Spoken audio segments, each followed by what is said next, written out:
Coming up on F1 24/7 News this week. Arise, Sir Lewis Hamilton. Fans and fellow celebrities call for the 7-time world champion to be knighted at the end of the season following his world championship victory in Turkey. Lance Stroll was on the verge to become the first Canadian driver to win a Grand Prix in over 20 years, and he went from possible hero to definite zero, falling from first place to 9th.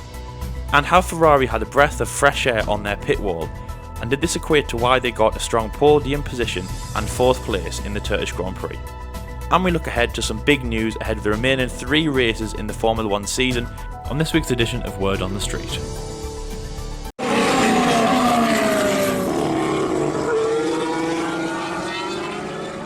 Lewis Hamilton did the impossible on Sunday as he took his 94th victory, coming from 6th place to win the Turkish Grand Prix, but more importantly became a 7-time world champion, equaling Michael Schumacher's record, a record that stood since 2004. It is an absolutely incredible achievement from the man from Stevenage, who has had a very, very strong 30% win rate in Formula 1. It's absolutely incredible from him, and a great way to do it as well, and what was voted on our Twitter page as the greatest race of 2020, and definitely what I think is the best race. It is taken over from Mugello and Monza and even Austria, the first race of the season, to become the strongest and the best of 2020. And Lewis Hamilton, as well as along with his 94 trophies that he has at home, and of course now his 7th World Championship and all the accolades that he has, he might have one more thing to go alongside his name. After 2008, after he won his first World Championship with McLaren and became the youngest British World Champion, he received an MBE, a Member of the British Empire, in the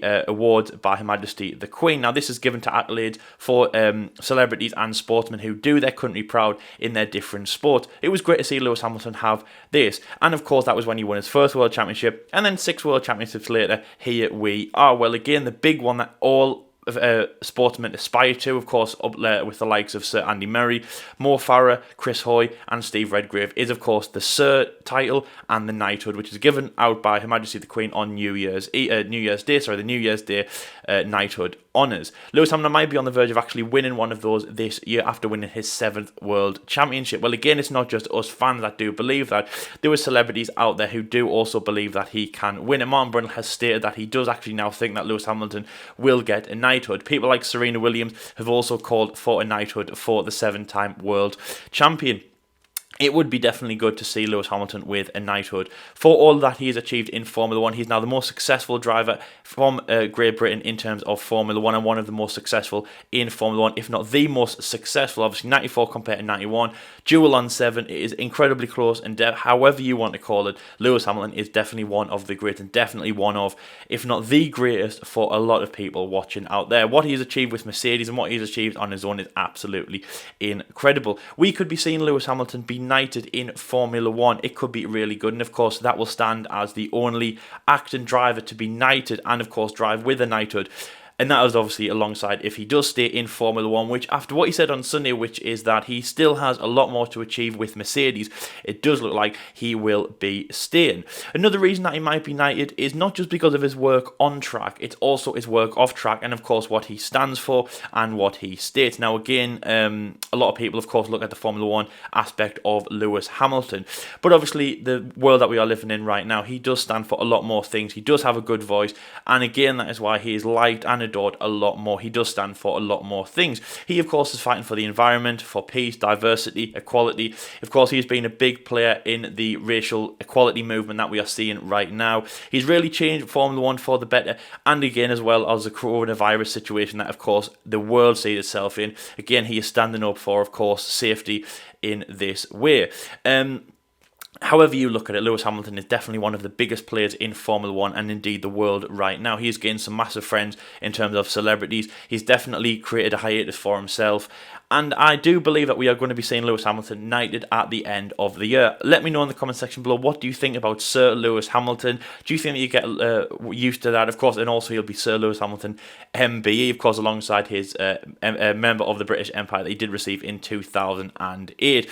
He also will be on track to win the Sports Personality of the Year at the end of this year. Now, again, there has been, of course, very, very little sports accolades going on. The European World Cup, the European Championships in terms of the football, the Euros in the football were of course supposed to go ahead this year. They did not because of coronavirus. The Premier League was suspended, but of course has had a bit of a shaky season, even though it has gone on behind closed doors. So sports personality will be a bit different in this way in terms of who is nominated. But of course, you can definitely expect one nomination to be up there, which of course is Lewis Hamilton. I was going to say Sir Lewis Hamilton there, but maybe I'm jumping the gun. You can definitely expect to see him up there. And of course, as Formula 1 fans, we definitely expect you guys to vote for him as well. We might even see people like Lando Norris up there as well, but it's very, very slim. But you never know. Of course, Lando Norris has been doing an incredible job in that McLaren car. We could see his name up there, but you can bet your bottom dollar that Lewis Hamilton's name will be up there. But alongside possibly being on the sports personality nomination list, and of course possibly even winning it if he is on the nomination list, you can think that he probably will get a knighthood at the end of the season. Well, of course, this news has made its way to Lewis Hamilton, and the Mirror states that he's actually playing it down. He doesn't expect a knighthood, and he doesn't actually want the accolades that, of course, people are bigging him up to do. Now, again, this has come out obviously after a knee-jerk reaction after he's won his 7th World Championship. But this has been on the card for a very long time. I would even say after he won his 4th World Championship, people were probably thinking, let's get to this point. Again, getting a knighthood is not just the best person in your sport. Of course, there is better people out there who, in different things like that. But of course, people like Sir Mo Farah and people like Sir Chris Hoy have been nominated because, and obviously given a knighthood, because they have changed the way that the sport has been looked at. Both in terms of how the sport is run, how the sport is played, how the sport is done, but of course, different things as well. What it stands for, and of course, how we can actually inspire people in the future. Lewis Hamilton has been a great inspiration for many people. They did a bit of a montage at the end of the Turkish Grand Prix showing how he is an inspiration to many people in the UK and indeed around the world. I think a lot of things do point to Lewis getting a knighthood and basically being everything that we expect to be a perfect athlete. Is Lewis Hamilton the perfect athlete? Yes, he really is. He stands for so much, and he does a lot in the car. He is a great Formula 1 driver, but he stands for a lot more than that. And again, what I'm hearing from a lot of people that he has done a much better job than people like Michael Schumacher have in the past in terms of really changing the sport, in terms of changing the world, what he says, what he does, and of course how he acts.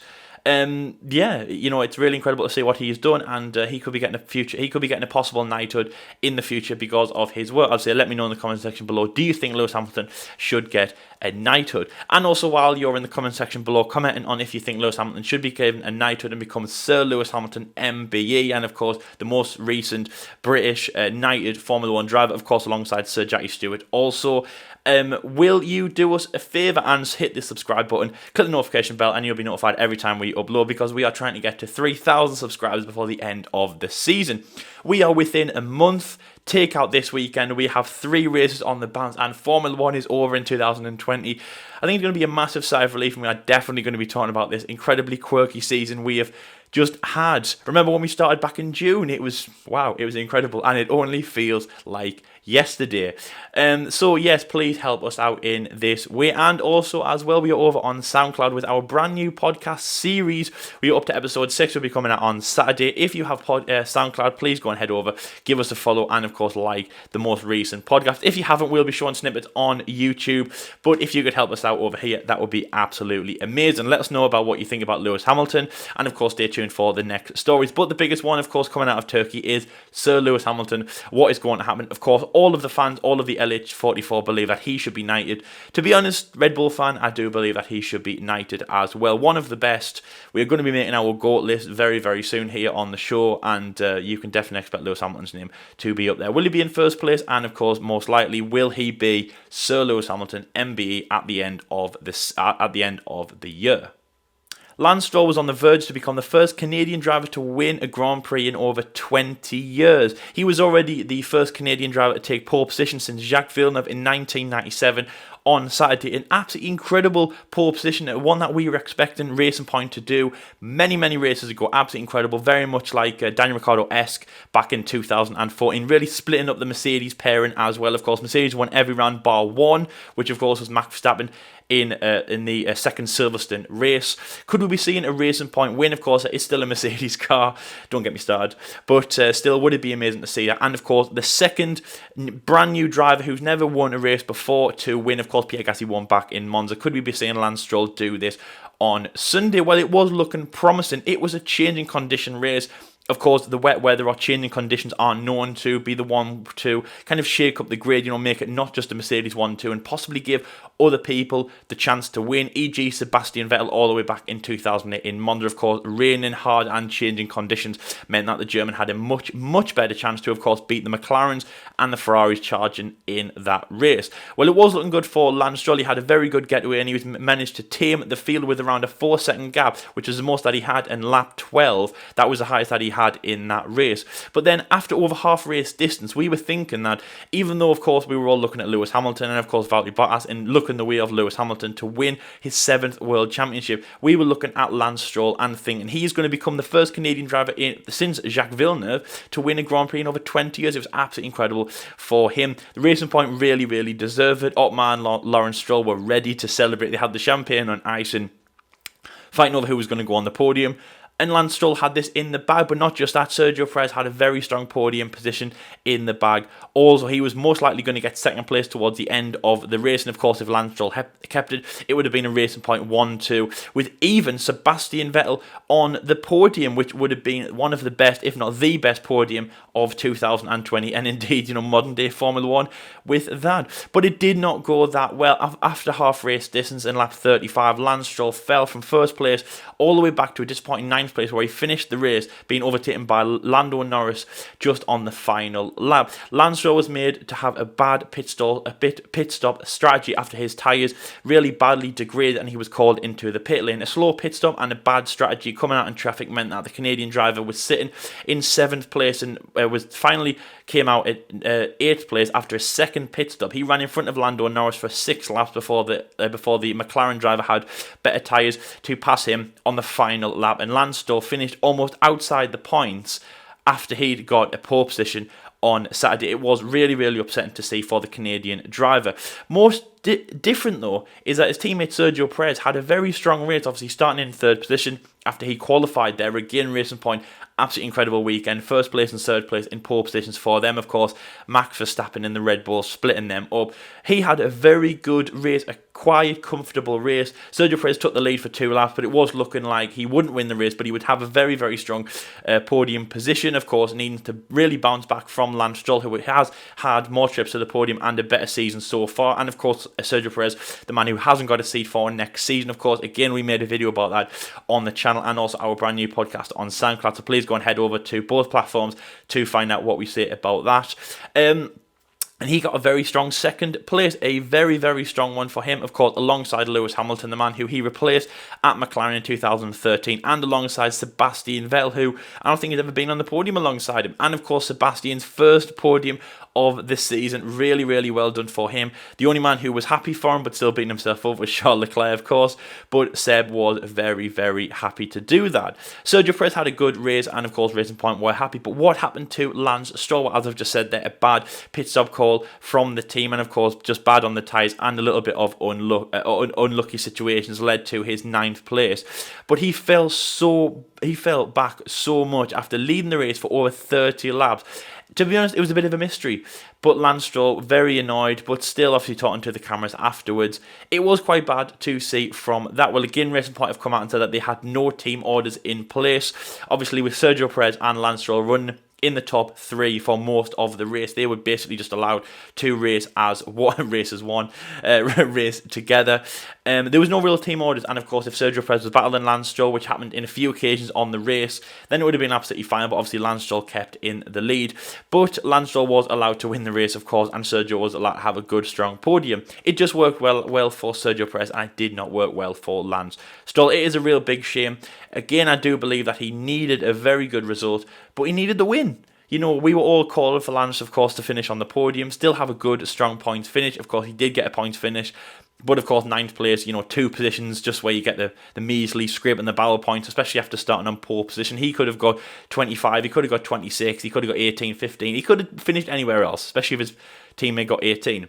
It would have been strong for him. I think also he needed it to, of course, prove next year, right? Of course, the man who will be alongside Sebastian Vettel, keeping his seat, and of course, when Sergio Perez will be leaving the team, he needed to prove the critics that he could keep a hold of his seat, and of course, he's not there just for the money, which of course is still a stigma that follows the Canadian driver, and even 2 Canadian drivers. So I think Canada's just got that, bad bad taste in the back of your mouth, E. But I'm so sorry for saying that, E.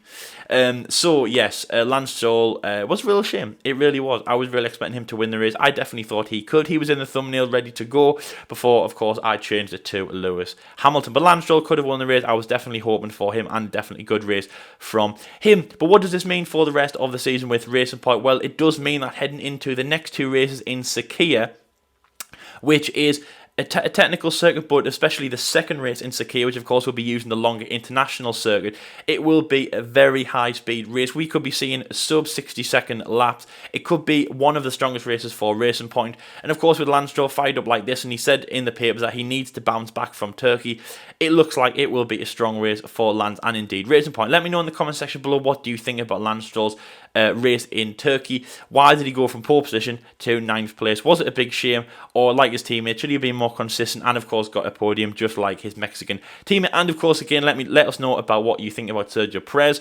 Has Turkey proven that he can stay in Formula 1, or that Otmar and Lawrence have made a bad mistake and they should have kept Sergio Perez? It should be Sebastian Vettel and Sergio Perez at Aston Martin next year, which, by the way, disclaimer, it still can be. Lance Stroll has not put pen to paper as of yet officially, but we all think that it will be because, of course, Lawrence Stroll is Lance's dad. Let me know, but yes, it could still go the other way. That is, of course, what could happen. He could still sign alongside Sebastian Vettel, but it looks like it will be Lance Stroll and Sebastian Vettel.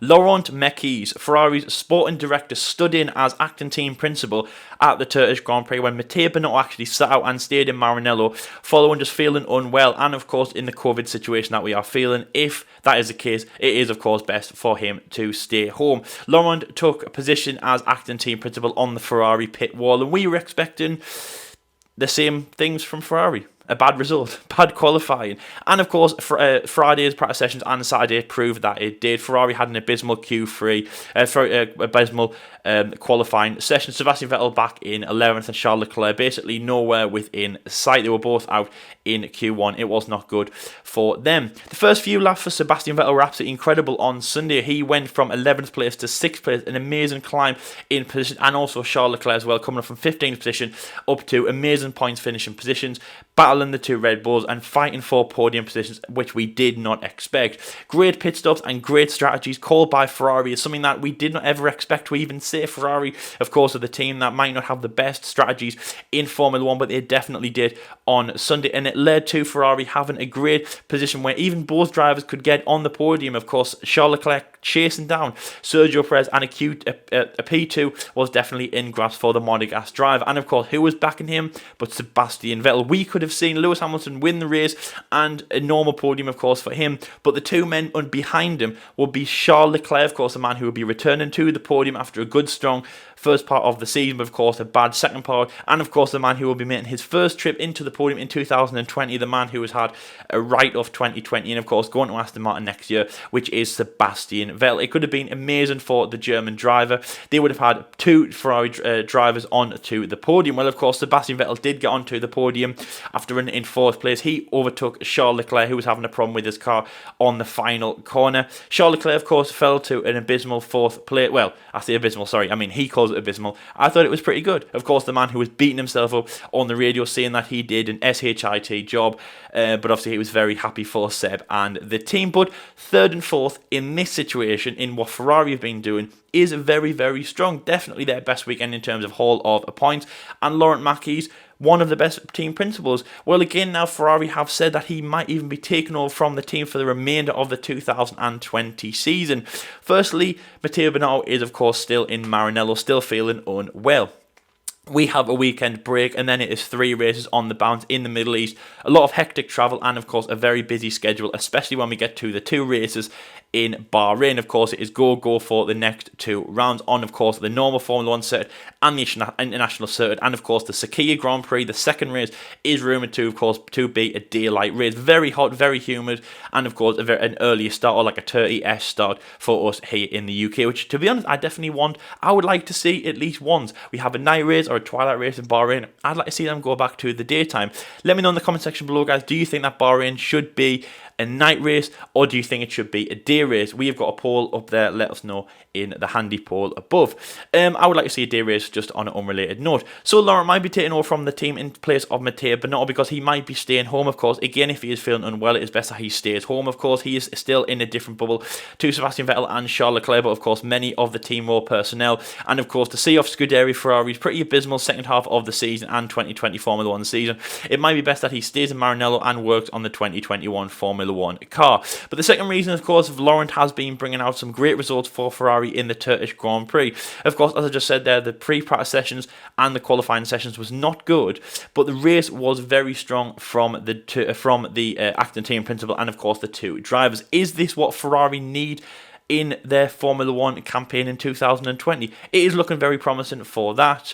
And he might be staying in charge of Scuderia Ferrari for 2020 remaining, and again battling for 2021. We have seen that in the past before, where acting sporting directors have been promoted up to team principal. For example, in McLaren 2015, Zak Brown, the sporting director of McLaren, CEO of McLaren Racing, was of course promoted to team principal.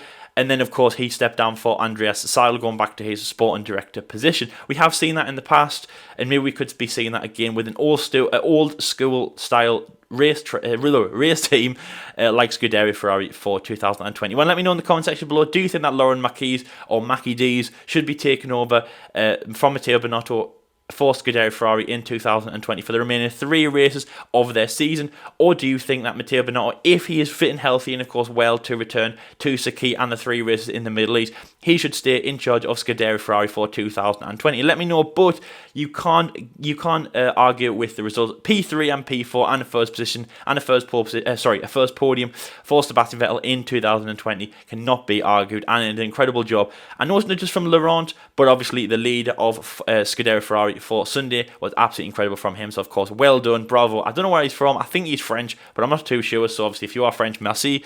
And of course, if you're Italian,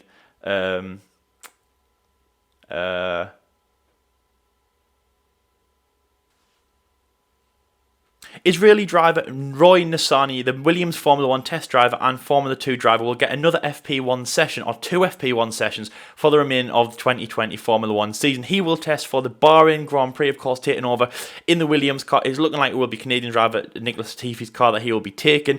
And in the Abu Dhabi Grand Prix, the final round of the 2020 season, he will be joined by British driver Jack Aitken, of course, a man who I have met. Real nice guy. Big up, Jack. He will be joining him for the Abu Dhabi Grand Prix, and they, of course, will take over from George Russell and Nicholas Latifi. It is big news for him. Now, again, in terms of Williams' position in Formula 1, both drivers are looking to be very much safe. There's been talk about George Russell going to a Mercedes, but that is very much not going to happen right now. And, of course, where Nicholas Latifi is going to end up. But as I say, both those drivers will look to be safe. So it doesn't look like Jack Aitken or Roy Nissany will be taking over from those 2 drivers, but it is good to see them in Formula 1. Now, again, we have seen a run-through of drivers taking FP1 and Formula positions at their Formula 1 cars, such as Robert Schwartzman, Mick Schumacher, Callum Ilott, and of course, again, now we are just seeing 2 new drivers in Roy and Jack taking over for Abu Dhabi, so that is really good to see. With some positions opening for next year in Formula 1, could we see any of these 5 drivers who have just been mentioned, who have been, of course, the 5 drivers to step up into Formula 1 from Formula 2 on the Academy Junior programs in 2021? We'll have to see what happens with that. Of course, Jack and Roy in the Williams program, and of course, also the Mercedes programs. We'll have to see what happens with that. But it is great to know that it is great to see that those 2 drivers will be in Formula 1 for Bahrain and of course Abu Dhabi. Now again, this is going to be the first Bahrain Grand Prix, so this will be next Friday. We will be seeing Roy in the car, and again, of course, Roy and Jack in the cars for the Abu Dhabi Grand Prix. Of course, with Roy Nissany being from Israel, this is one of the closest races to him. Of course, you could class it as one of the home races. It would probably be nice if he did race in Turkey, which I do think is a closer race to him, what he can call his home race. And again, there's been actually no official word on fans in the Abu Dhabi Grand Prix. If you know anything different, please let me know. But I actually couldn't find anything to say that there would be fans at the Abu Dhabi Grand Prix. But of course, knowing Abu Dhabi and knowing Yas Marina, the most likely will be pushing for fans. And I know, of course, again, Turkey was a massive shock. They expected to have a third attendance much like Eiffel, much like Nürburgring did, of course, when that race went ahead, but they didn't. Nürburgring, of course, had fans, but much less capacity than what they expected, and of course, Turkey going ahead with no fans, of course, what they expected to have fans. I think Russia as well, they expected to have a lot more fans, and they did not. I'm getting off track myself, but you know what I mean, though, it is great to see. Yas Marina will be, of course, be the testing ground for those two drives. It is really good from that. That is the word on the street for the remaining 3 races, so it is great to see, and of course, we absolutely love to see Formula 2 and young drivers taking the helm in their old Formula 1 teams. So that is the end of F1 24/7 news, guys. Thank you so much for watching. We hope that you've enjoyed. If you are new to the channel, please like and subscribe. Hit the notification bell, and you can be notified every time we upload a video. If you haven't subscribed, please do, and help us get to 3,000 subscribers before the end of the Formula 1 season. 3 rounds to go. The final 3 rounds in the Middle East. We've got next weekend as a bit of a break, much needed break, and obviously I think you guys need it. I think we need it for sure. And then we are all guns blazing. 3 rounds in the Middle East. 3 back-to-back races. It is going to be pretty hectic. It's going to be incredible. It's going to be fun to watch. We can forget our problems of lockdown and, you know, going home from uni early and all that stuff, and just watch some on-track action and see off an amazing 2020 Formula 1 season. It has been incredible. And of course, as I say, we will be covering a lot more about that in the future. We have some big plans for Christmas as well. The first time I've actually said the X word, and it's given me, it's weird. It's November, it's too early. Anyway, guys, thank you very much for watching this one. As I said there, if you are new, please subscribe. If you are new, if you're over on SoundCloud and you haven't checked out our podcast, please do so. The link will be down in the description box below. If you don't have SoundCloud, you can of course still go and access it on internet. If you do have SoundCloud, please go and give us a follow on there. We are slow, but of course we hope that this will be a good new venture for us. And of course, episode 6 coming out this Saturday. We'll be most likely talking about Lewis Hamilton, of course, winning 7. We also show snippets here on YouTube as well, so you still don't miss out on all of our new content. And of course, we hope that you can join us for the remaining 3 rounds of the 2020 Formula 1 season. Just like we did in Turkey, we will have race reviews coming up after Bahrain, after Sakhir, and of course, after the curtain draws closed in Abu Dhabi in December. It is going to be a hectic finish to the Formula 1 season, of course, again, one that we are so excited to see. But guys, in a typical BBC way to finish, we've now basically finished. We have closed the final chapter of the Formula 1 season. We have a Constructors' World Championship in Mercedes. We have a Constructor Champion a Driver Champion in Lewis Hamilton. It's 7 in 7. Absolutely incredible. We could be seeing Sir Lewis Hamilton. We could be seeing Sir Toto Wolff. We don't know. I mean, do they even do that in Germany or Austria? Possibly. Is absolutely incredible for that. Mercedes and Lewis, 7 in 7, and it is absolutely incredible. Again, I'll just say that. Let me know in the comment section below. What do you think, Sir Lewis Hamilton? What do you think about what happened about Lance Stroll at Racing Point? And also, what do you think about Lawrence Mackie or Mackie D's taking over from Scuderia Ferrari for the rest of the 2020 season? Thank you very much, guys, and until next time, we'll see you later.